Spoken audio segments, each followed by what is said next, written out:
لو بتدور على حل لمشكلة الضعف الجنسي أو انعدام الرغبة ومفكر إن الحل هو مجرد حباية بتوسع الأوردة، فأنت محتاج تراجع معلوماتك الطبية فورا. الأدوية التقليدية زي الفياجرا أو السيالس أو مثبطات PDE5 إنزيم بشكل عام بتعالج ميكانيكية الانتصاب وتدفق الدم بس، لكنها بتفشل فشل ذريع لو المشكلة الأساسية كانت في المخ، يعني لو مفيش رغبة أو دافع جنسي من الأساس. النهاردة احنا مش هنتكلم عن حلول سطحية، احنا هنتكلم عن مركب علمي قلب موازين الطب الجنسي حرفيا، وهو الBT141. المركب ده مش بيشتغل على الاوعيه الدمويه اصلا، ده بيخترق الجهاز العصبي المركزي وبيستهدف المخ بشكل مباشر عشان يخلق الرغبه الجنسيه. القصه بدات في الثمانينات لما العلماء كانوا بيطوروا ماده تحمي الجلد من السرطان وبتعمل التان، ماده اسمها ميلاتونين 1 وبعديها ميلاتونين 2. واثناء التجارب ظهر عرض جانبي مفاجئ وغريب جدا: اثاره جنسيه شديده وانتصاب عفوي عند الرجاله المشاركين. وعشان كده شركة بلاتين طورت BT141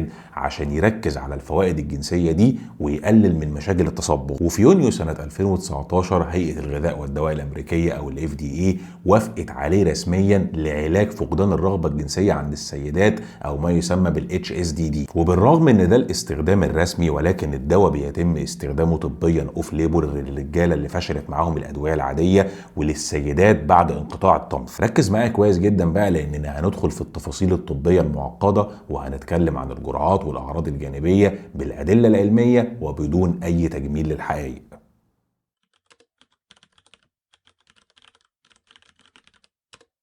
تفتكر ليه الBT141 قوي وفعال جدا بالشكل ده؟ الإجابة بتكمن في تشريح المخ. جسمك فيه نظام معقد جدا اسمه ميلانوكورتين، والنظام ده فيه 5 مستقبلات عصبية من أول MC1R لحد MC5R. والBT141 بيستهدف بشكل أساسي مستقبلات MC4R اللي موجودة في منطقة الهايبوثالاموس في المخ. الرغبة الجنسية عبارة عن ميزان كيميائي بين مسارات محفزة زي الدوبامين ومسارات مثبطة زي السيروتونين، وفي حالات فقدان الرغبة المسارات المثبطة هي اللي بتكسب. الBT141 بقى بيدخل يقلب الميزان ده، بيعدي حاجز الدم في المخ ويمسك في مستقبلات MC4R ويشغل إشارات جوه الخلايا بتزود من إفراز الدوبامين في مراكز المكافأة في المخ، وبالتالي الدواء ده بيخلق رغبة حقيقية وبيبعت إشارات عصبية من المخ للحبل الشوكي عشان يفرز نيتريك أوكسيد في الأوعية الدموية التناسلية. يعني بيعالج فقدان الرغبة النفسية وفي نفس الوقت بيحفز الميكانيكية الجسدية للانتصاب والترطيب.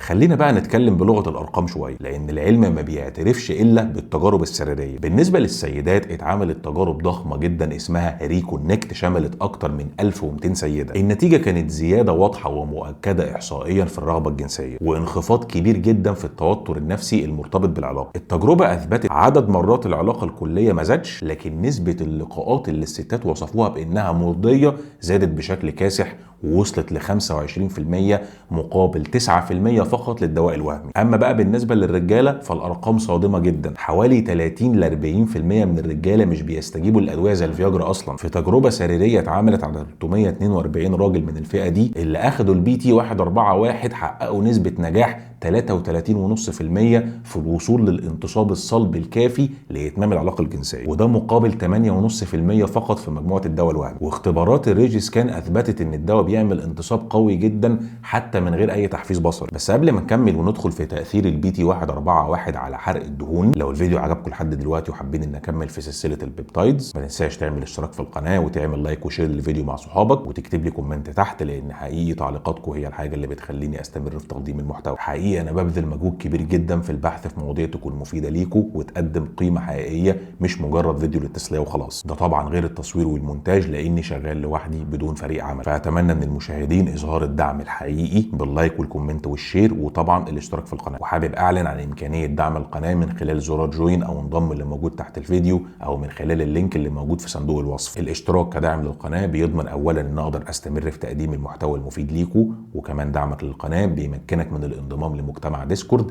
اللي هيكون فيه كل داعمين القناه عشان تسال على اي حاجه براحتك وهرد عليك بنفسي بشكل يومي. ولحد لحظه تصوير الحلقه المجتمع عليه اكتر من 300 داعم. وطبعا كمان هيكون في بث مباشر خاص فقط بداعمين القناه للرد على استفساراتهم بشكل خاص. واكيد طبعا لو مش حابب انك تدعم القناه خالص مفيش مشكله اكيد، ويكفي فقط اللايك والشير والكومنت وطبعا الاشتراك في القناه. وحابب اشكر جدا داعمين القناه لحد دلوقتي، شكرا جدا لي. يلا بينا نكمل الفيديو.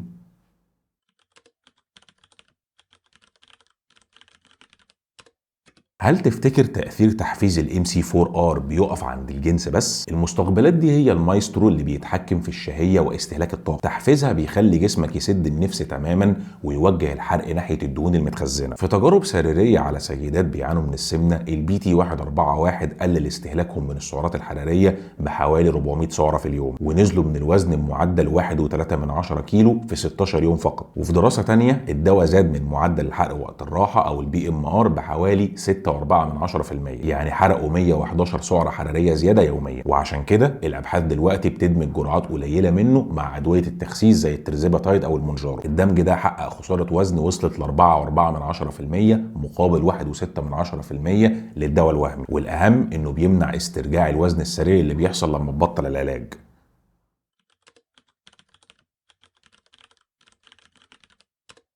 الفكره بقى ان الدواء ده محتاج التزام عسكري في استخدامه. الباحثين في الاول جربوا ان هم يعملوه بخاخ للانف، لكن الامتصاص كان عشوائي وبيعمل زيادات خطيره في ضغط الدم، فالاف دي اي وقفت المسار ده تماما. الطريقه الوحيده المعتمده دلوقتي هي الحقن تحت الجلد او سبكيوتينيوس انجكشن، وده لانها بتوفر امتصاص مستقر وامن. وبالنسبه للسيدات ففي بروتوكول اسمه فايليسي معتمد. الحقنه بتيجي جاهزه بجرعه 1.75 مللي جرام. الحد الاقصى المطلق هو جرعه واحده في ال 24 ساعه، وممنوع تتخطى 8 جرعات في الشهر كله، وده طبعا عشان تتفادى مشاكل القلب او تصبغ الجلد. اما بقى بالنسبه للرجاله اللي هو الاستخدام اللي يصنف اوف ليبل او غير مدرج، فالدواء بيجي كبودره مجففه 10 مللي جرام، لازم تخلطها ب1 مللي بكتيريوستاتيك ووتر وتحفظها في الثلاجه، ولازم تترمي بعد 30 يوم لانها بتبوظ. القاعده الطبيه هنا بتقول لازم تبدا بجرعه اختبار او التست دوز اللي هي 1 مللي جرام وتستنى 30 دقيقة. لو ما حصلش غثيان شديد أو ارتفاع في ضغط الدم ممكن تكمل للجرعة الفعالة اللي هي 2 مللي جرام بحد أقصى، وإياك تتخطى ال 2 مللي جرام خلال 72 ساعة، وده طبعا طبقا للأبحاث العلمية المنشورة. الكلام ده مش من عندي، وطبعا أنا لا أنصح أي حد إنه يستخدم المواد دي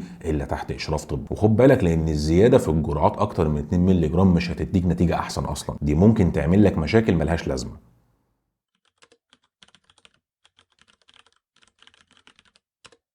البي تي 141 ليه ضريبه جسديه لازم تعرفها. الموضوع مش مجرد بونبوني بتاخده. اسوأ عرض جانبي هو الغثيان الشديد جدا اللي بيصيب حوالي 40% من المستخدمين، وده لان الدواء بيعدي المخ وبيحفز منطقه الاريا بوستريما، ودي المنطقه المسؤوله عن تفعيل عمليه القيء لما تكتشف مواد كيميائيه في الدم. والحل المقترح هنا هو ان انت تاخد دواء مضاد للهستامين او دواء للغثيان قبل ما تاخد الحقنه، وده طبعا مع وجبه خفيفه. الكارثه الثانيه بقى هي ضغط الدم. الدواء بيرفع ضغط الدم الانقباضي بتقريبا 6 درجات والانبساطي بتقريبا 3 درجات، وبيقلل من ضربات القلب. وعشان كده لو انت ضغطك عالي او ضغطك مش متحكم فيه او عندك اي مرض من امراض القلب او تاريخ مع الجلطات، الدواء ده ممنوع عنك تماما، وممكن ان هو يمثل خطوره حقيقيه على حياتك. وعلى فكره مش الدواء ده بس، اي دواء تاني من اللي اتكلمنا عنه في الفيديوهات اللي فاتت ممنوع ان انت تستخدمه تماما لو عندك اي تاريخ، سواء كان تاريخ مرضي او تاريخ مع اي مرض زي مرض السرطان مثلا او الامراض المناعيه، ولازم يكون تحت اشراف طبي. انا باكد تاني، في بقى مشكله تانيه ممكن تحصل على المدى الطويل، في خطر التصبغ الدائم او الهايبر بيجمنتيشن، ممكن يحصل في الوش وفي اللثه بسبب تحفيز مستقبلات ام سي 1 ار في الجلد، خصوصا لو استخدمت اكتر من 8 حقن في الشهر. وفي تحذير تاني في قمه الخطوره، اياك تستخدم البي تي 141 مع الفياجرا او اي بي دي 5 انهبيتور في نفس الوقت. الجمع بينهم بيعمل تضارب قاتل في الدوره الدمويه، وممكن يؤدي لحاجه اسمها بريابيزم او انتصاب مؤلم جدا بيستمر اكتر من 4 ساعات. عارف ان في ناس هتقول لك يا مراحب، لا مش يا مراحب،